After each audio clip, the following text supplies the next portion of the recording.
Hey guys. Politicians, mostly conservatives, like to repeat the tough on crime mantra. It's a very cheap political slogan that resonates among the anxious masses that read the paper and watch the evening news, coming away with the impression that crime is always running rampant.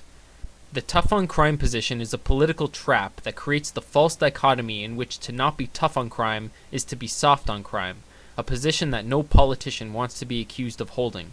So despite what the crime rate actually happens to be, it's difficult for a representative to oppose hiring more police officers or instituting harsher penalties for criminal offenses without becoming vulnerable to the soft on crime label when up for re-election.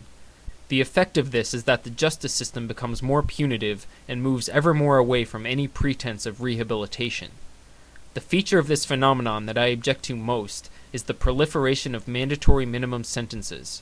While all criminal acts are lathered in circumstance and dipped in context, mandatory minimums take the power of judgment away from judges when sentencing and treat all instances of a particular offense the same.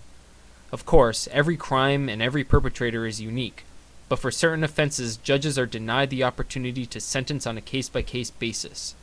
For example, in Canada, a first-degree murder conviction requires the harshest sentence under the law, which is life imprisonment up for parole in 25 years. If one woman were to plan and execute the murder of her brutally abusive husband, while another murders hers because she's sick of him and wants the life insurance money, they shouldn't be automatically treated the same way simply because juries decide they're both guilty of the same particular offense in the criminal code. Something as serious as taking away a person's freedom should not be standardized by elected representatives who want to score political points. This approach, it's argued, is meant to reduce crime by acting as a deterrent, but these deterrents are generally ineffective due to the fact that criminals often don't believe they'll be caught.